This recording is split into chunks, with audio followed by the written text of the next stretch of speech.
그 다음에 계속 이어가 볼게요. 자, 아까쯤의 것을 다시 한번 정리하면서 스토리를 만들어 가 볼게. 먼저 세포막의 구성은 어떻게 되어져 있었냐면 인지질 이중충하고 그 다음에 단백질로 되어져 있었어요. 이렇게 두 가지로 되어져 있는데 왜 하필 이 막이 두 개로 되어져 있는지를 한번 생각해 볼 필요가 있는데 물질을 이렇게 왔다 갔다 내부와 외부로 왔다 갔다 하는 과정에서 그러니까 이렇게 생각하면 돼. 옛날에 중세 시대 때 성이 있으면 성문이 있었을 거야. 그런데 이제 군대가 왔다 갔다 한다고 치자. 그때 문이 작으면 그 군대가 왔다 갔다 하기 좀 불편하겠죠. 그러니까 큰 문이 필요했을 거야. 그런데 꼭 한두 명이 또 왔다 갔다 할 필요도 있지 않을까?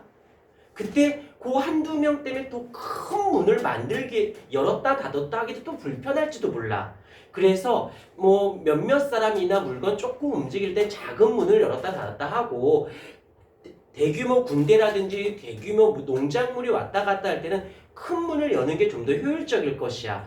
이와 마찬가지로 이 세포들도 거기에 맞게끔 진화를 합니다. 그래서 어떻게 이렇게 두 가지 형태를 나뉘어서 일단은 여기에서는 입자 크기로 따지면 얘는 작은 입자를 출입할 때는 인지질 이중충으로 왔다 갔다 시켜주고 큰 입자의 크기가 컸을 때는 단백질로 이동을 시키는 게 좀 더 효율적이었던 거야. 외어가 아니라 진화론적으로 그게 효율적이니까. 그 다음에 또 여기서는 지용성, 물에 녹지 않는 물질들은 이쪽으로 인지질 이중충 쪽으로 출입을 시켜주고 입자 크기가 크거나 아니면 수용성인 아이들. 여기서 이제 수용성이라는 말은 어떤 것들은 이온성 물질이라는 말을 써도 상관없어요. 이온성 물질들. 물에 잘 녹는 물질들을 우리는 이온성 물질이라고 하는데 이렇게 구별을 통해서 원활하게 물질 교환을 하려고 예전에부터 진화를 거듭하면서 이런 형태를 나누게 되어진 거네. 오케이, 여기까지.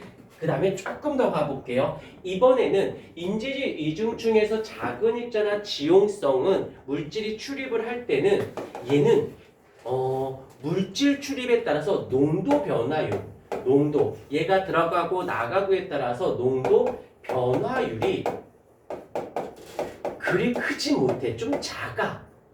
그런데 큰 입자가 왔다 갔다 하거나 수용성 물질이 출입을 할 때는 농도의 변화율이 좀 커요.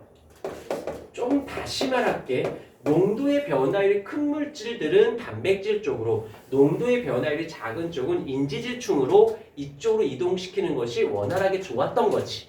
여기까지 하면서 나오는 것이 무엇이냐면 이제 그래프를 하나 나올 텐데 여기서 이제 물질의 양이 되어질 거고 여기서는 이제 투가 되어지는 정도인데 자 여기서 이제 색깔펜으로 가볼게요. 인지질 이중충 같은 경우는 어떤 식으로 그래프가 그려지냐면 이런 식으로 그래프가 그려집니다. 다시 말하면 물질이 양이 많아지면 많아질수록 계속적으로 받아들여 줍니다. 그런데 여기가 조금 더 중요해. 이렇게 단백질을 통해서 물질이 출입되는 아이들의 그래프의 모습을 보게 되면 이런 식으로 바뀌어요. 둘의 차이점을 볼게. 이렇게 됐을 때 요 아이, 자, 요거를 이제 이름을 조금 이따 불러줄 건데 얘 같은 경우는 들어오거나 나갈 때 굉장히 원활하게 잘 돼. 변화가 되게 커. 근데 어느 일정량이 되잖아. 여기 일정량 이상이 되어지면 더 이상 투과를 시키지 않습니다. 멈춰버려요. 왜? 농도 변화는 원체 크니까 더 들어왔다가는 너무 과부하가 걸리는 거지. 그러니까 어디선까지만 어여 들어오세요. 머리 좀 숙여주세요. 촬영 중이라. 그게 숙인 겁니다. 아 그래 그럴 수 있어요. 자 하기 때문에 이 단백질을 통해서 들어오는 애들은 처음에는 굉장히 잘해. 그러다 어느 선이 되면 더 이상 스탑. 안 돼. 왜냐면 농도의 변화가 너무 크니까. 어떤 건지 느낌이 와. 그러니까 이런 거지. 별건 아니고 예를 들면 좀 더 이해가 편해. 10원, 20원을 왔다 갔다 할 거야. 거기서 5개, 10개, 20개, 30개 해봐야 솔직히 그거 10개, 20개 해봐야 밖에 나가서 뭐 3억주도 못하잖니. 솔직히 너네들 지나가다 10원짜리 하나 바닥에 떨어졌어. 그럼 주워? 그렇지, 주워야지. 땅을 파봐 10원이 나오나. 근데 땅에 5만원권이 떨어져 있어. 어떻게 할 거야? 일단 주위를 둘러봐야지. 누군가 나와 같은 눈빛을 하고 있는 인간이 있나 없나 했을 때 어떻게 잽싸게 걸어가서 밟아야지. 그리고는 계속 서 있어야 돼. 왜? 이거 제 돈인데요? 그랬을 때 쪽팔릴 수 있으니까. 나 예전에 그런 적이 있었어. 버스 정류장에 이렇게 서 있는데 뭐가 있는 거야. 훔칠 생각이 아니라 궁금해서 우와. 그리고 걔 앞에 갔어. 그래서 빤히 쳐다보고 있었어. 우와, 이걸 누가 놓고 갔나? 깜빡하고 버스 타다가 놓고 탔나? 그렇다면 안타까운데? 그렇다면 누군가 가져가겠지? 그게 나일 수도 있지 않을까? 이러고 있었거든. 근데 갑자기 버스가 왔어. 내가 탈 버스가. 지금까지 기다렸으면 아무도 없다고 난 생각한 거지. 그래서 집으려고 이렇게 빤히 쳐다보고 있는데 갑자기 뒤에서 누가 뚜벅뚜벅 오더니 딱 들고 버스를 타는 거야.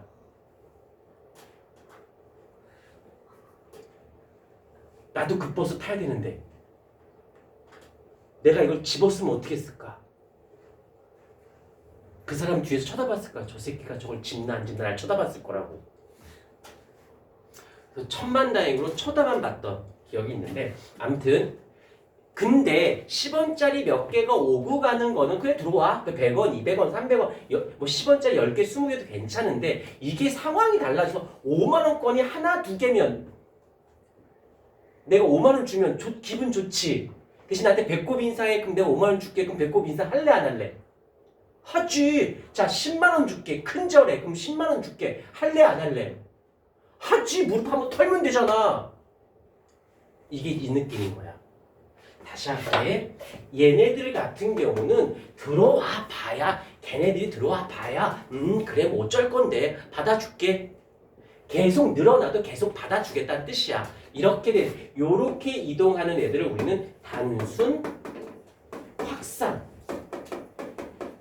확산에서 요렇게 얘는 단순 확산이라고 부르고요. 얘 같은 경우는 오우 느낌 팍 좋아. 근데 생각해봐. 5만원, 10만원까진 괜찮은데 야 100만원 줄게. 그러면 순간 움찔하지 않니? 큰절을 했는데 100만원을 주겠대. 무조건 감사합니다라고 받을래? 뭔가 다른 뜻이 있지 않을까? 라는 생각 안 하고 받지? 좀 생각 좀 해. 그 느낌인 거야. 그래서 얘는 촉진 확산이라는 말을 쓰게 됩니다. 얘는 그래서 이 막단백질을 통해서 물질 교환은 농도 변화율이 크기 때문에 초창기 때는 굉장히 선호하다가 어느 일정량이 되면 더 이상은 출입을 막는 이런 거를 우리는 촉진 확산이라는 말을 쓰게 되어지는 겁니다. 아시겠습니까? 지각하지 마세요. 머리끄댕이 잡혀요.